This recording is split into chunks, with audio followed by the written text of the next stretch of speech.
Are you looking to grow revenues, increase profitability, or obtain financing? If so, you came to the right place. Running a business is all about leadership. How do you become a better leader? Learn from the successful entrepreneurs and business owners how to lead your organization more effectively.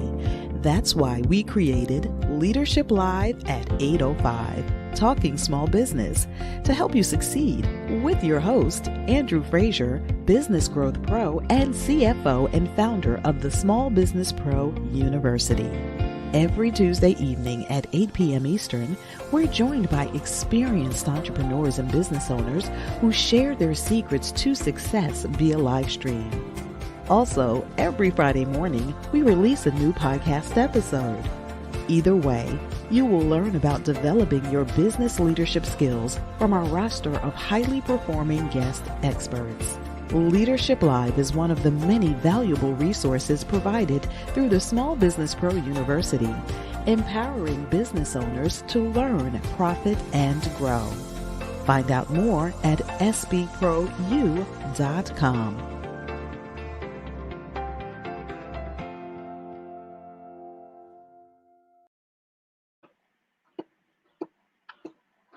Good evening. Welcome back to Leadership Live at 8:05. This is Andrew Frazier, your host, and excited to be here to chat with you about small business.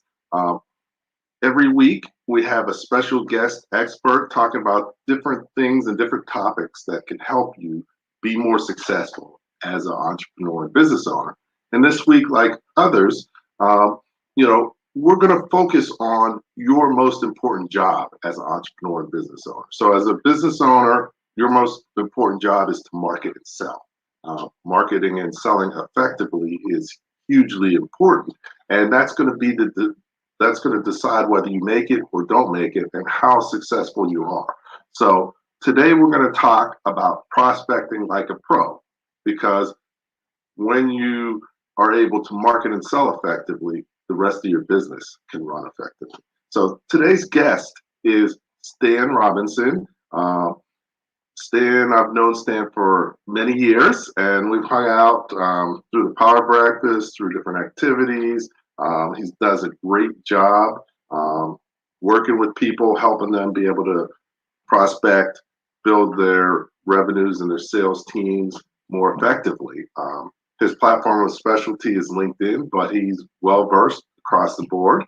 I always give him a hard time because he's a Harvard grad, but, I won't hold that against him. So, he could read, but I don't know if he can count real well. So, and I'm sort of the opposite. I can count real well, but not really good at reading and writing. So you got the full package between us two here this evening. So looking forward to having a great evening. Let me invite Stan on real quick. Hey, Stan, how you doing tonight? Excellent. Good to see you as always, Andrew.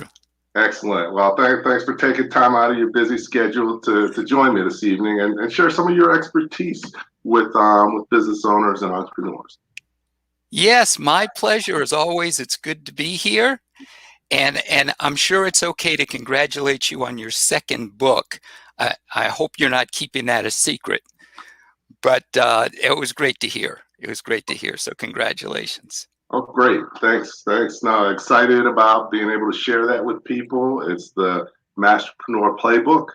I had put out a summary of it previously that people could check out for free, but now just finished the full book, and it's really great, if I do say so myself. But don't take my word for it. Check it out and see for yourself. So, but enough about me. We got you here this evening, and you've done a lot of great things over the years. And one thing I always like to hear is sort of a lot about your journey.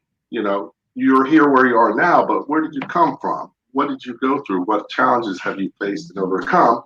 And really, what brought you to the level and place you are now in terms of working with entrepreneurs and business owners?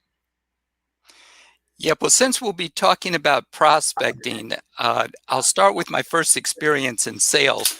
Since Andrew mentioned college, and Andrew, I'm going to have you help me with some of the counting when I try to figure out how long I've been doing LinkedIn training. But my first experience in sales was in college.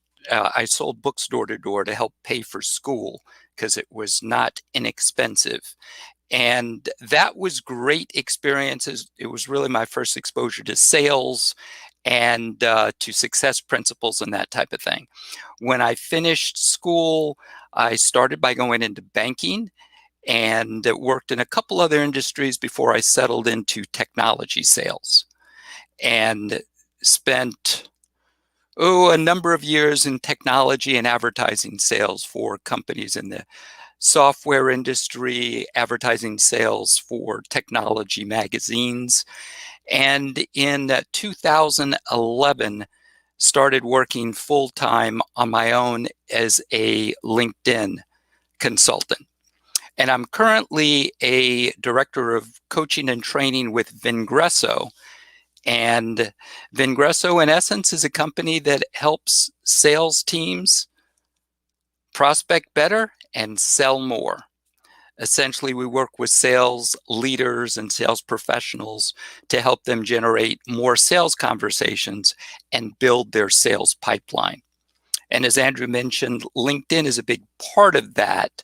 Although one of the things we'll be talking about in this conversation is the importance of using multiple channels in your prospecting efforts. So Andrew, I'm going to leave it at that, and we can get started talking about prospecting and how ideas for how small businesses can do it more effectively. Okay, that sounds great, Stan.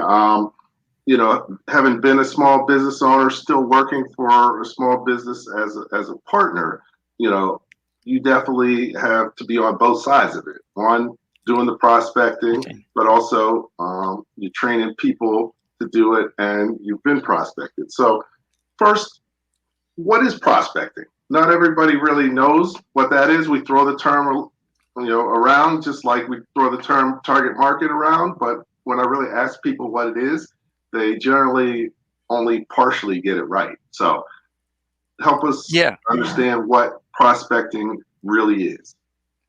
In the context that we use it, because prospecting is one of those words like social selling and other words that can mean different things to different people. In the context that we use it, it's basically identifying and starting to build relationships with your target audience. And I know we'll be talking a little bit more about the importance of having a clear definition of who your ideal audience is. Now, audience in some ways can be, it's a little bit broader than your prospects, because your audience can include people who can refer business to you. It can include, say, influencers, fellow influencers that are industry experts in your industry and or in the industry of the people that you are seeking to do business with. So for me, in essence, prospecting means a plan for identifying, reaching, and building relationships with people who can do business with you. And I realize that some people sell directly to end users, which is probably the majority of small business owners. Others are selling through channels. Companies like Microsoft, for example, do a lot of their selling through resellers of their product. But I would imagine in the context of most small business owners, you're going to be selling directly to the end user of your product or service. So I'll focus primarily on that, although a lot of the same principles apply if you're selling through channels.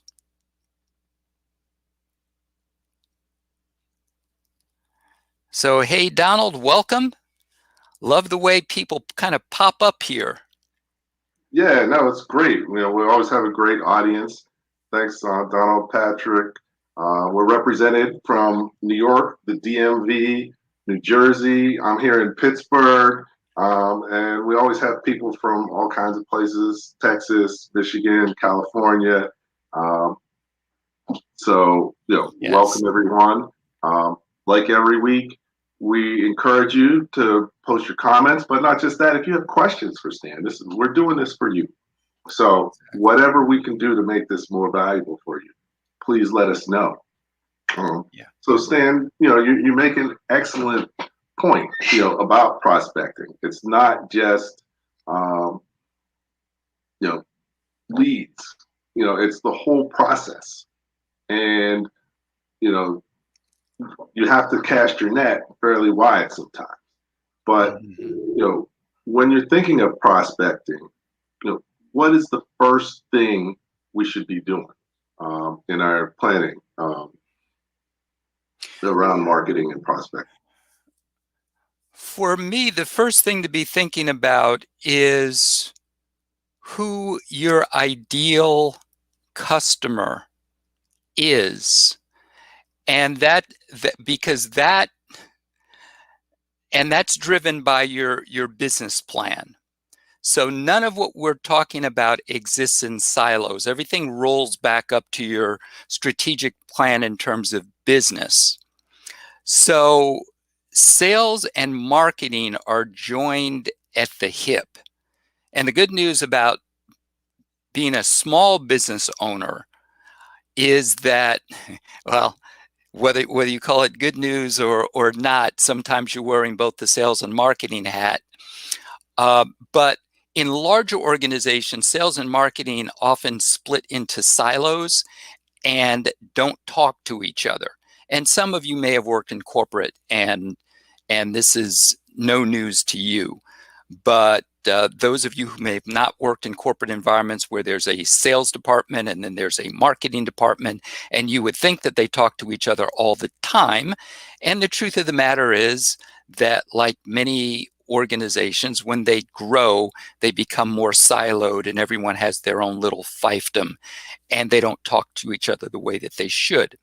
But I said all of that to say that prospecting has to start with your business plan, because one of the essential elements of your business plan has to include, how am I defining the market that I want to sell to? How do I define it in terms of industry, location, other forms of demographics? Where is it business to consumer? Is it business to business? Those elements should all be part of your business plan, and those are going to drive your marketing plan and your sales plan. And the reason that I say that marketing and sales are ideally joined at the hip is because the messaging from both marketing and sales needs to be consistent. So the last thing you want is marketing optimizing your website for certain types of keywords to attract one audience, and your sales team out there saying something else or their own version of things that is a little bit different from what your marketing team is saying. So the first thing for me is clearly defining who your audience is, which a lot of times is easier said than done. And it's something that even large organizations have a challenge with. It's funny, the CEO of the company that I work with, Vin Gresso, meets with other CEOs, chief revenue officers every day, all year. And one of the things that he has found is that with most companies, even companies whose names you would know, if you ask their salespeople to, in 2 sentences, define the business pain or problem that they help their ideal prospects solve, most of them can't do it. They'll start talking about their product or something along those lines, but they won't talk about what the business pain is that they solve, because that's the only thing that their prospect is interested in. So Andrew, that was a long answer to a short question. First thing in prospecting, be clear about who it is that you're prospecting. Okay, no, clarity is important, but you hit on a lot of key things that I just want to reiterate. The first thing is you use the P word, plan. Failing to plan is planning to fail. No matter how much I say that and people hear that, most business owners don't have a plan.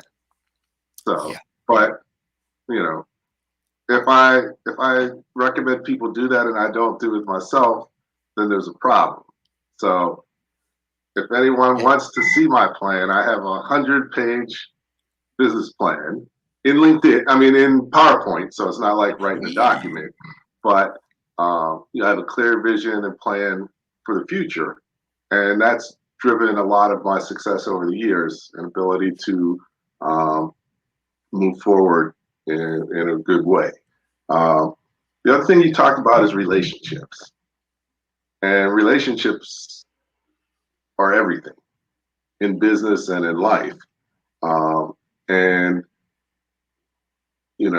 I've did the show originally with Art Jones, and he would always say, people do business with people who KLT. They know, they like, and they trust. And that's what a relationship's all about. And then consistency, consistency across different channels, really putting together your message and make sure it's clear and consistent. So that's key. So now you talked about really defining your audience. So can you talk a little bit more about what that means and how people might do that? Yeah, and we can come back to relationships, because that was one of the things I was going to talk more about. But when I talk to business owners and I ask, okay, who's your ideal audience? And I get an answer back like, well, everyone can use our product.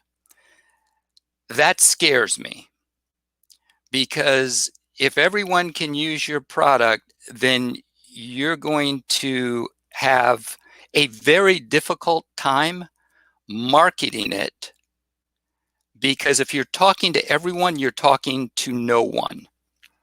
So in terms of how to define it, I'll use a couple of examples.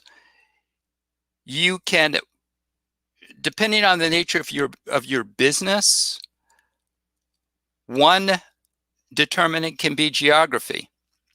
So if you're someone that is everything from doing lawn care to hair care, someone who's a stylist, someone who has to work with people where you need to go to a location, geography is going to be critical. Another area might be, now if it's business to consumer, income level might be one. Education level might be another one. Whether or not someone has children, again, depending on the products or services that you're working with. I spend most of my time in the business to business arena, and their specialization by industry becomes very, very important, because there are certain products and services that are geared towards certain industries, and it makes sense to focus primarily on those. We talked about geography. We talked about industry. If you're doing business to business, the company sizes that you're working with is another major factor for many people. Now, I've been talking broadly about what type of business. If you're dealing with larger businesses, you may be dealing with specific departments or decision makers within those businesses. If you're dealing with smaller businesses, you may still have to make a distinction between, okay, am I trying to reach the founder or the president or CEO of the business? Or am I able to talk to, say, a CFO or a controller, someone that's managing the finances? Can they write the check? If my product is geared toward technology, okay, am I speaking with the CIO? If I'm speaking with a smaller business, the founder or president may have their hands all into the technology because that's the point that they're at in their development. So not only understanding where the business itself fits, but then understanding, okay, who within this business do I need to talk to who can write the check for my product or service and or has an influence on the purchase of my product or service. So being clear about those things in terms of your target market is very, very important. So I'll leave it at that. I know we'll be talking a little bit more about relationships because Andrew took the words out of my mouth, as he often does. I was going to talk about the fact that people do business with folks that they know, like, and trust.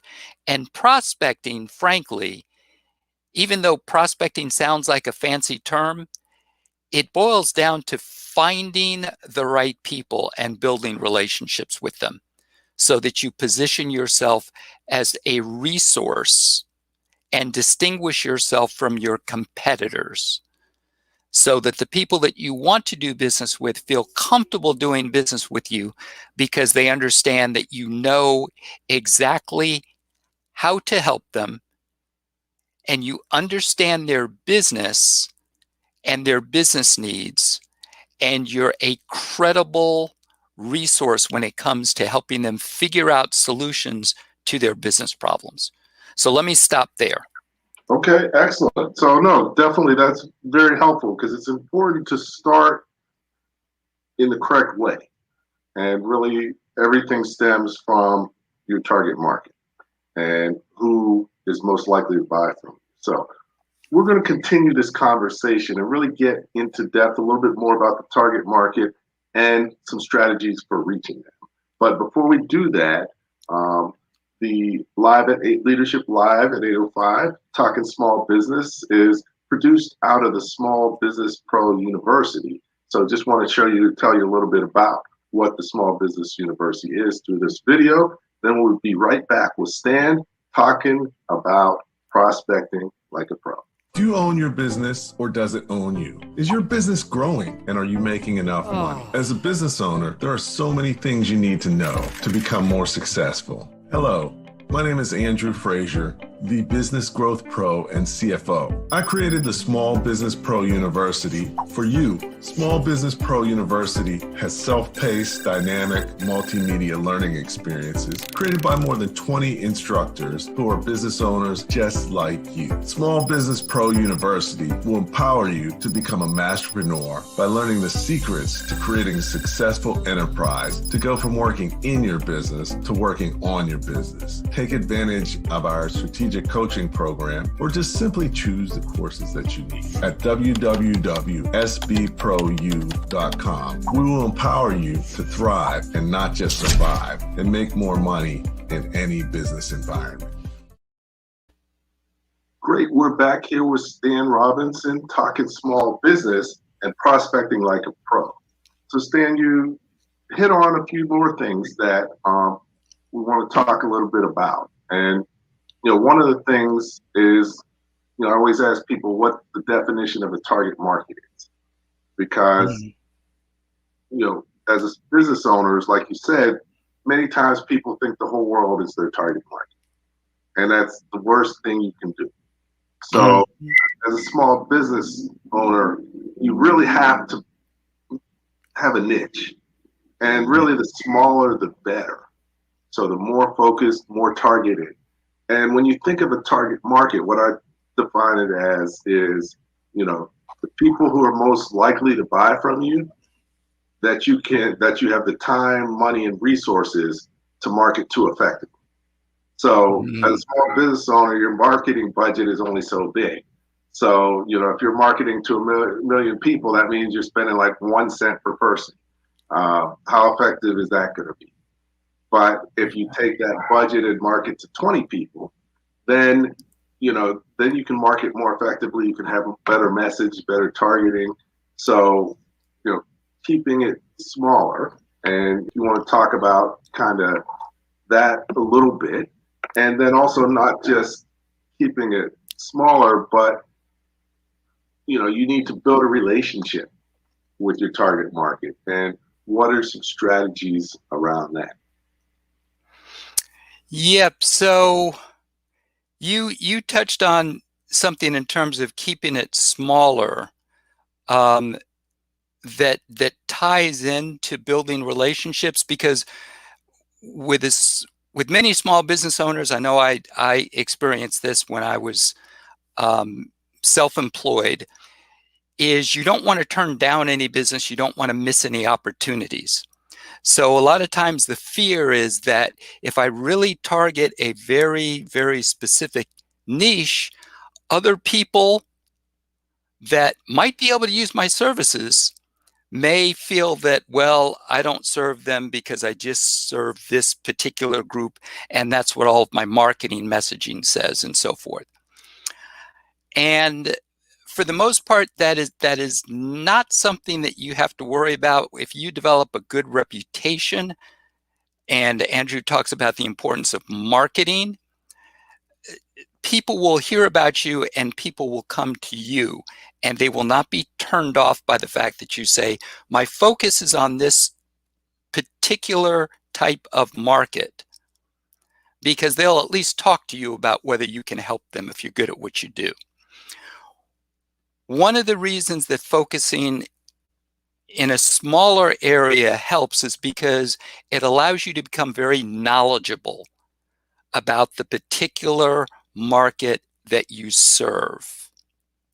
And one of the things that helps you build the know, like, and trust relationship with your audience, your potential buyers, is when they clearly understand that you understand their business and their challenges.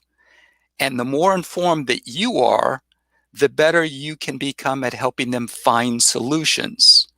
So it's better to be an expert or perceived as an expert in a very specific niche, as Andrew was talking about, than it is to try to be a jack of all trades, for lack of a better term, and serve many, many people, because then it becomes much more difficult to distinguish yourself from your competition and really become an expert who understands the industry that you're serving and has a very good sense of how you can help them solve the particular problem that you address. So that building credibility as someone who's very knowledgeable about the industry that you serve also helps to build relationships, because people will perceive you as a resource. And when I say a resource, that's just a fancy way of saying someone who understands the industry that they're selling into, someone who understands the challenges that their buyers face, and someone who understands how to provide solutions. Now, those solutions can and should extend beyond your particular product and service. Obviously, you want to sell your product or service, but it helps you position yourself when you can not only talk about your solution that you offer, but you can speak more broadly about other solutions that may help your intended audience.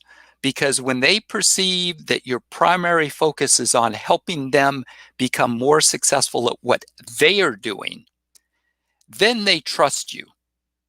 Then it goes beyond simply, well, Stan's trying to sell me these digital selling services. You become perceived as an advisor and someone who they can turn to for advice on their business in general. Even if you can't sell them something right now, if your intent is to help them become successful, in the long run, it will help you build the relationship. And when they do need the product or service that you offer, you will be the first person they talk to. And price will be less of an issue because they're not going to be doing price comparisons between you and everybody else because they have the relationship with you. So let me stop there. Okay. No, that's a great point. One thing I would say is you don't just become perceived as the advisor, you become the advisor. And that's Exactly. really your goal overall is, in business, so that you can differentiate yourself, is you have to be on their team, like Stan said. And, it's hard to fake something like that. You can see through people who are just trying to sell you something. But Yeah. given the way things are going and there's more and more information out there, people are more aware of what their options are and can tell if you're just trying to sell them something or if you actually have value to bring to them. So, very key. So let's shift gears a little bit. You have a lot of experience in digital marketing and really being able to prospect and help people generate leads and sales through different digital media. So talk a little bit about, as a business owner, maybe I haven't invested that much in digital media. Maybe I do a couple things on the side, but what should I really do? Where should I start? Because it's confusing and there's a lot of different ways I can go. What should my move be and what should I be trying to think about and learn? Yeah, so the digital marketing and digital media piece is huge. And I'll touch on a couple of things and then come back to the part that where I have the most expertise, which is in helping you get to that first sales conversation. But pieces of the puzzle. One is your website. Okay, now we could have a whole discussion about the importance of investing in a website, which is like property that you own, versus setting up a Facebook page or a LinkedIn company page or an Insta page. And that's a whole discussion of it in and of itself. I come down on the side of make sure you have your own website, which is like property that you own. And yes, you should be on you should be on social media platforms, depending on the audience that you're addressing. If you're addressing a business-to-business audience, then you need to have a LinkedIn presence. If you're doing something that's business to consumer, then Facebook and Instagram become more important for you. And I know that there are other platforms out there as well. But I would say that you want to have a website because you control that. You're not playing by someone else's rules like you are with LinkedIn, Facebook, Twitter, Instagram, and everybody else. And that's worth the investment. So that's a whole nother topic in terms of where to start. We already talked about the importance of clearly identifying your ideal audience and who it is that you're going after. We touched on the fact that you need to have messaging in place. In other words, when someone asks you, John, what do? You have a clear explanation of who you help and how you help them. And if John fits into his ideal audience, he will want to know your ideal audience, rather. He'll want to know more about what you do. If he doesn't fit into your ideal audience, well, he may know someone who does, but he may not be interested at all because you're not someone that He's not someone that you help. And that is fine, because you do not want to spend your time on people that you cannot help. You want to spend your time focused on those who you can help. So that's a little bit about the digital marketing side in general. I'll take more time, because I know the time flies here, to talk about the sales side, which is the area that I focus more on. Okay. Before you do that, one of the things that I always tell people is, I don't care what business you're in. If you're a business person, you need to have a LinkedIn profile, and you need to be on LinkedIn. Talk a little bit about why and what LinkedIn is and does for you. Okay. And Andrew, thanks, because you brought me back to something that I meant to mention earlier, which is the fact that Andrew mentioned that since everyone has access to all kinds of information, including about your business, when people are considering doing business with you, they're going to do their research on you. And a lot of times businesses are at a disadvantage because their potential buyers are researching them and also researching their competitors. And a lot of times a buyer will come to a conversation with you, especially if you're in the business-to-business space, knowing a lot about you and your company and your competitors. So when we talk about your ideal audience, you want to make sure that you're at least as well informed about them as they are about you. And LinkedIn is a critical part of that. LinkedIn is the largest professional network in the world.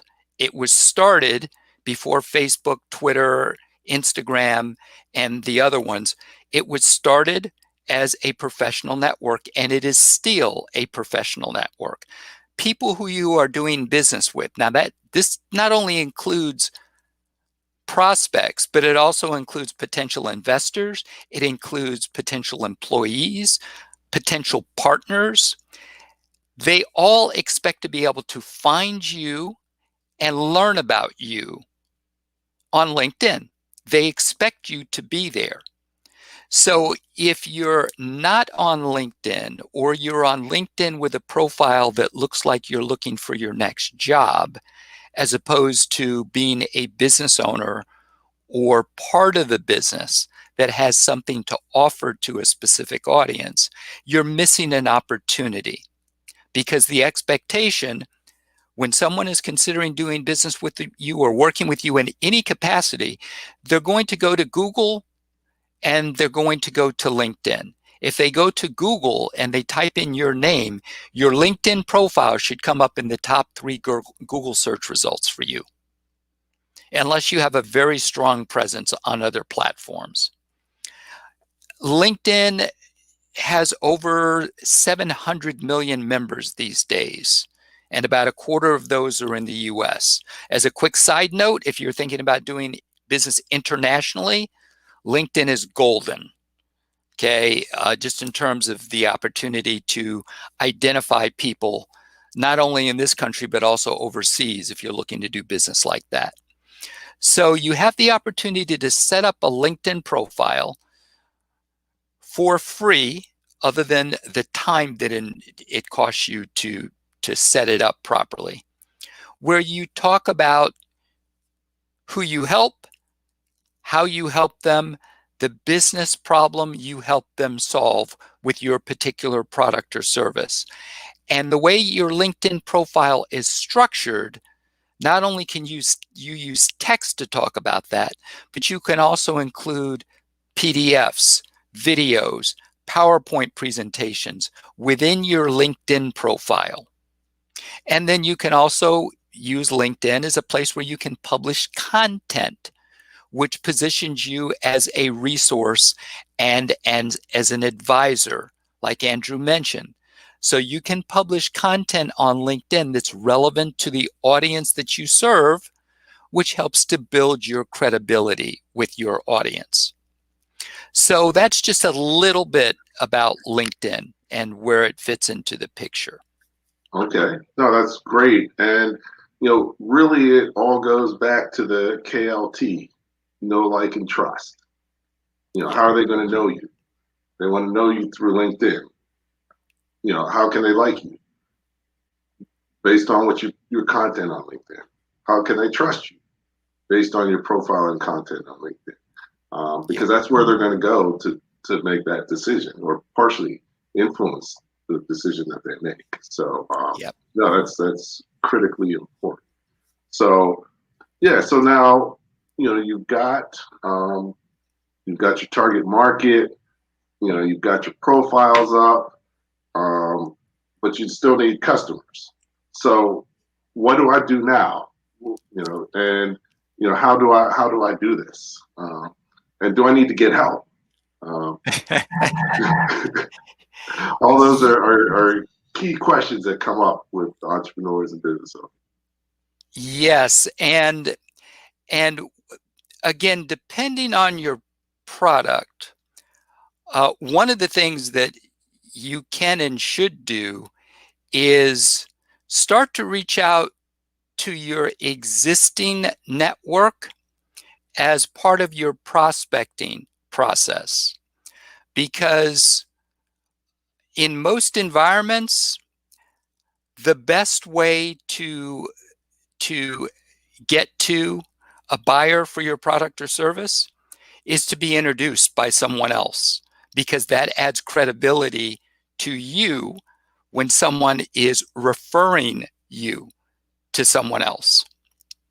One of the nice things about LinkedIn is that it allows you to see the network of people that you're directly connected with.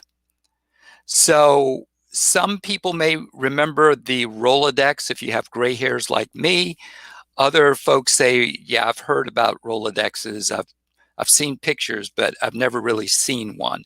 Well, the next closest thing would be your phone and your contact list within your phone. Now, if you're a little bit more sophisticated and you're using a customer relationship management system or a CRM system in your business, which is something that is recommended, that is a separate conversation, but it's a way to help you keep your contacts organized. So in terms of what to do next, reach out to your network to see if they can start to introduce people who are potentially good prospects for you. And one nice thing about LinkedIn is I mentioned the importance of your profile and the fact that when people come and visit your profile and look at you, you have the right message there. But equally important is your ability to use LinkedIn to find people to start to reach out to and build a relationship with who are prospects for you. Because you can search for people on LinkedIn based on criteria like location, title, industry, where they went to school, what company they work with, and many and other search criteria. So one thing to do is to start to reach out to your network to see who they may be able to refer to you. Another thing that you can do is start to reach out to people proactively. I mentioned LinkedIn because of the ability to search for people there. That's one of the things that's powerful about it. One of the other things to get into a little bit more depth is not limiting yourself to one or two channels. Now, particularly in the business-to-business arena, people are used to using the telephone and actually calling people, not just sending text messages, but actually using the phone to place calls to look for business, and also email. So those are the two most common channels that people use to reach out to people. But some research was done. I believe the company that did it was a company called Zant AI. And they found out that in outreach, if you increase the number of channels, now here we're talking about one-to-one outreach rather than marketing one-to-many. But if you have a specific decision maker that you're trying to connect with and get a conversation with. If you increase the number of channels from 2 to as much as just 3 or 4, just add 1 or 2 additional channels, your response rate to your outreach can go up by as much as 400%. Now, what do we mean by other channels? You may say, Stan, you're talking about channels. We talked about email. We talked about phone. Well, other channels could be direct messages through LinkedIn. Text is another channel. Using video is yet another channel. Direct messages through other social media platforms like Twitter, etc. Those are all examples of channels.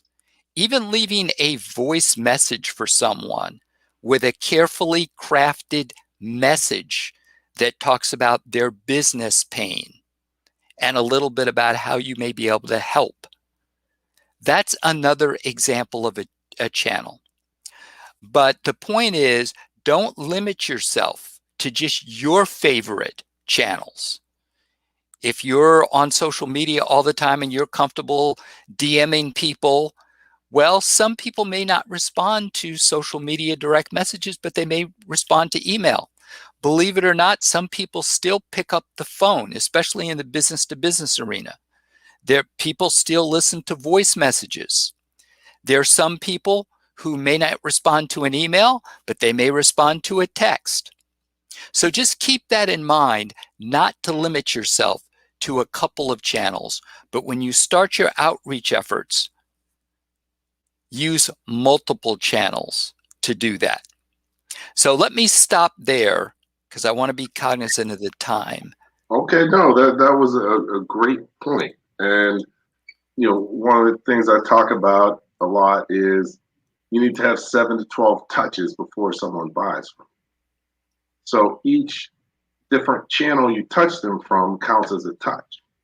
Exactly. And you're 100% right that people have different preferences. Your preference is email or talking to people on the phone. I really don't want to talk to anybody in a text unless it's just a quick 1 or 2 word, you know, something really quick. Whereas some people, you can't talk to them on the phone. You have to text them. And, you know, it's like, but if you're looking for business, you have to be flexible. Yes. So that you are able to communicate with people in the way they want to be communicated with. And sometimes the only way you can figure that out is trying multiple methods. And, you know, part of the reason why your likelihood goes up so much is because you're having those additional touch points. Yeah. So, yep, precisely. Yeah. So, you know, you talked a little bit about prospecting. You know, we can't really go into it too deeply, but, you know, one huge tool that people can use and people use is LinkedIn Navigator. And I know if you're still just trying to figure out how to do your profile or get connected with people, Navigator is like a huge step up, but at least you should know what it is and what it does. And eventually you may want to do it, but that doesn't mean you have to do it yourself. You know, I've actually invested in support on LinkedIn, which has been a great investment. But you know, if you're going to hire someone, you have to know what they're supposed to do for you and why. So let's talk a little bit about, you know, the power of LinkedIn Navigator, and what you need to know about how to do that, so that if you're going to get help or do it yourself, you know how to do it right. Yep. So couple things. Andrew just dropped so many nuggets there. You notice he talked about investing, not spending money, but investing, which is strategically putting your money where it's going to give you a return. And you want to spend as much of your time as possible doing the things that bring you revenue in your area of expertise. So there are times when it may make sense to invest the money to get help in areas that can position you to generate revenue and spend time doing what you do best, which brings you the highest ROI for your time spent. Now, in terms of LinkedIn and Sales Navigator, there is a lot that you can do with free LinkedIn. And when people say, well, Stan, should I invest in Sales Navigator? I say max out free LinkedIn first, because most people aren't doing nearly everything that they could do there.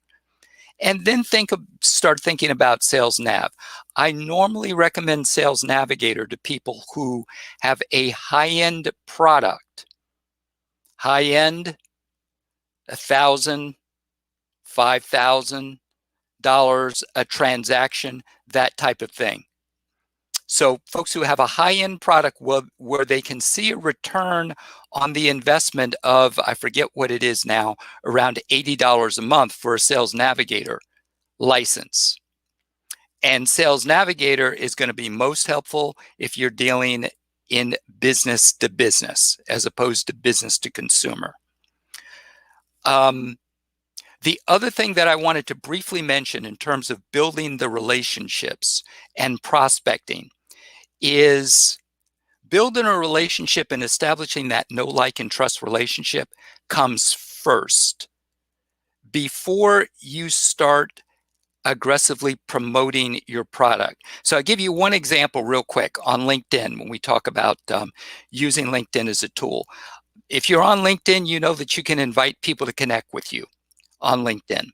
Well, there are ways that you can start building relationships with people before you even invite them to connect on LinkedIn.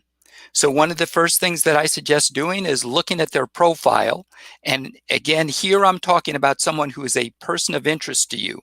They're a decision maker who can do business with you. That's who we're talking about in this context.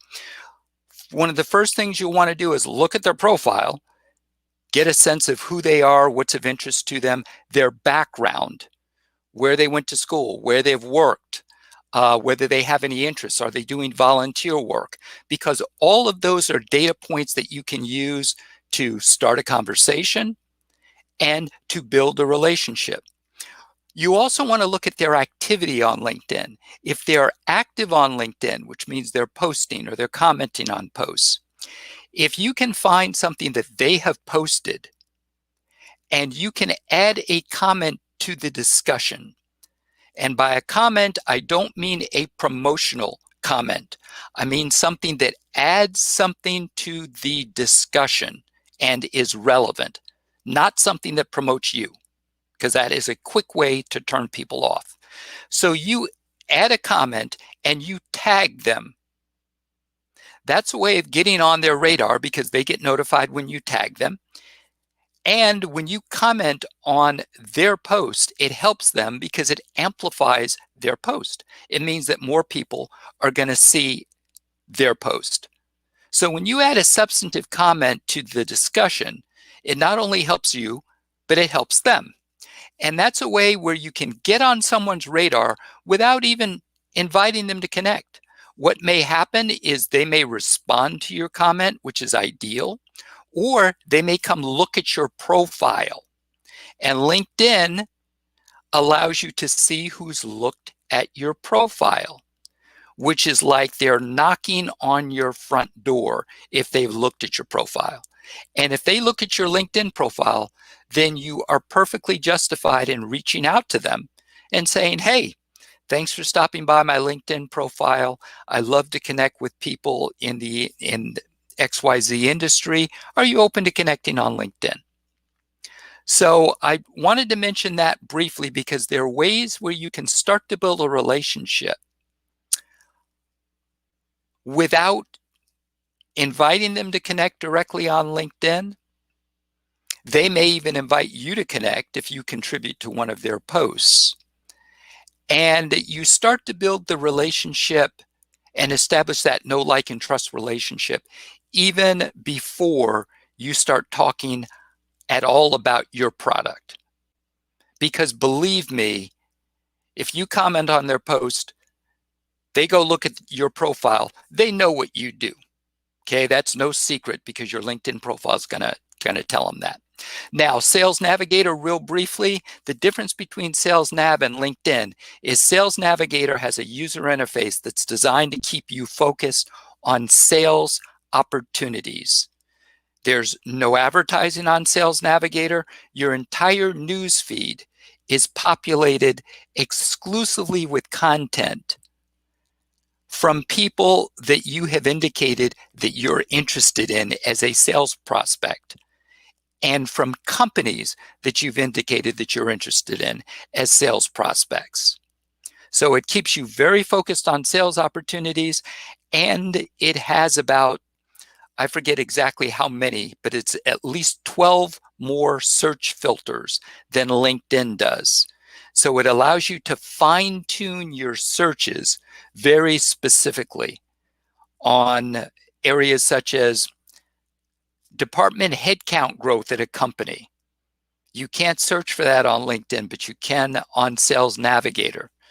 And you can search for much more specific search criteria and do other things in terms of searches on Sales Nav that you can't do on LinkedIn. So again, let me stop there. Okay, great. That's powerful stuff. A lot wrapped in it. So, just because you're hearing it now, it helps you to know it's there. You may not fully understand everything, but, knowing is half the battle. And, definitely learning as much as you can about this. This is critical if you want to continue to stay competitive and successful in your business. Yeah. As you know, time flies when you're having fun. So we're almost at the 1 hour point. Always too soon. But what I want to do is, Stan mentioned, I wrote my first book, Running Your Small Business Like a Pro. Many of you have read it, and I appreciate you picking it up, and have gotten a lot of wonderful feedback from people about how it's helped them change their strategy or be more effective at marketing or understanding their finances. And really, one of the key things, it's about building your level of knowledge. So I'm excited that we have launched the workbook or companion workbook that goes with it. So not only do you have the book, but you have the workbook where you can actually work on your 60-second commercial, where you can actually work on your the financial statements and understand how they work from a hands-on perspective, and really take the learnings to the next level out of the workbook. So if you're interested, if you have read the book, but you want to learn more, the workbook's available through my university. If you haven't read the book in the beginning, you may want to check it out. A lot of people have found it extremely valuable. And here's just a quick video to show you a little bit about the book. And then what we'll do is we'll come back with Stan and wrap things up. He'll tell you some of the key takeaways that you should have from this conversation, and things that you should be able to put together immediately within your business.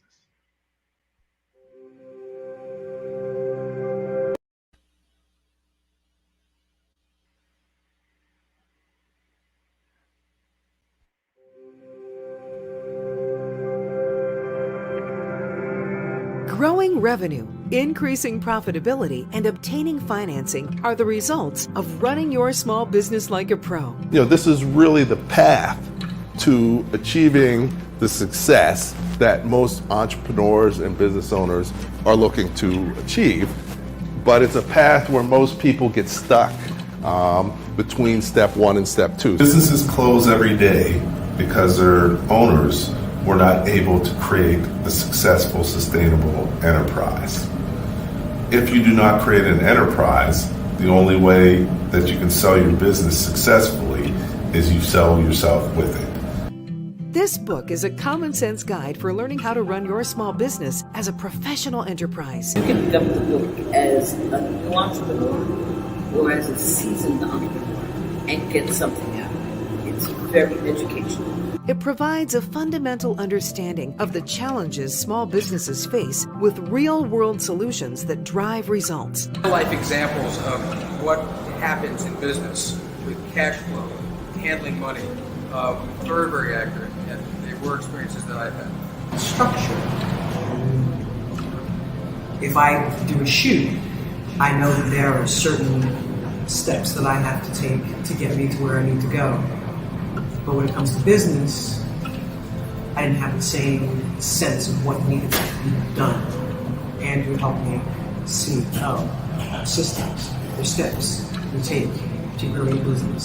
So he's helped systematize it. I worked with a client who was looking to retire and sell his business and expected to get over $500,000 for it. However, when I assessed the business and looked to figure out what the value was, it was less than $100,000. Why was this? Because he didn't create an enterprise. The business was centered around him, and without him, there wasn't a business. This book helps you to understand how to create an enterprise where it can run successfully without you. Get your copy today. Andrew Frazier's new book online at www.runningyoursmallbusinesslikeapro.com. Also available on Amazon. Great. So we're back at Leadership Live at 8:05, talking small business. Our special guest, Stan Robinson, and we've been talking about how to prospect like a pro. And, you know, Stan's shared a lot of great information and knowledge, but Stan, just take a minute before we wrap up just to summarize some of the key things that we should be taking away from tonight's conversation as entrepreneurs and business owners that we can put to work immediately within our business. Yep, the biggest keys to encapsulate what we've been talking about: clearly understanding who your target market is and having a clear, succinct message that describes how you can help them. And you probably caught on to the fact that I keep mentioning solve a problem, address a business pain. That is key. And your messaging has to talk about the business pain that you help to solve, because the person who can buy your product does not care about your product or service. They only care about how it helps them solve one of their business problems. And that's the language that you need to speak in. That's why we talked about the importance of having a very specific niche that you serve, because then you can become very good in speaking their language, which helps to build the know, like, and trust relationship. Andrew mentioned consistency, and consistency is key. A lot of people on LinkedIn and on other social media platforms are what we call lurkers, which is just to say that they're looking at what's being posted, but they're not engaging. But when you're consistent, when they are ready to make a purchase and you can help them, they'll reach out to you because they've seen your consistency. Our CEO talks about the fact that he was contacted by someone, another C-suite person, who said, "I've been following your content for 27 months, and now I'm ready to talk to you." So the point is, consistency pays even when you can't see those seeds that are growing beneath the ground. They're growing. So as Andrew mentioned, keep being consistent and have a LinkedIn profile that correctly portrays you and your business, and be proactive in terms of reaching out to people and talking about solutions within the context of your business. You'll get around to talking about your product and service later, but you'll have more credibility when you're talking about the problems that you solve within the context that your buyer is thinking about them. So with that, I am going to wrap up. I appreciate this time. I would highly encourage all of you to get Andrew's book. At times you'll feel like your toes are being stepped on, but it's all to help you. So Andrew, thank you again. I appreciate your having me. Great. Well, thank you, Stan. Thanks for joining us. Always love chatting with you about small business. Always take away another nugget of valuable information that I could put to work for my business as well, and also help my clients. Amen. It's great to be able to stay current and be able to give them the best and most accurate information about that they need to know to grow their business. So thank you very much. Look forward to having you again, and hang out for a sec, and we'll be right back. So once again, just want to thank everybody for joining us this evening. Definitely want to recognize we got Tim Johnson, who joined us here from New Jersey. We got Evan Frazier, my brother. Really liked what Stan had to say. Another person from LinkedIn, really, identifying, and that's what this is really all about. Really introducing business best practices, introducing things that you need to know as a business owner, but you may be busy. You may not have anybody that knows it that you're communicating with. So knowing is half the battle. And always remember that the more you know, the faster you grow. Once again, Andrew Frazier, host of Running Your Leadership Live at 8:05, Talking Small Business. Thank you for listening to Leadership Live at 8:05, Talking Small Business. Subscribe to our YouTube channel and to the podcast on your favorite podcast platform.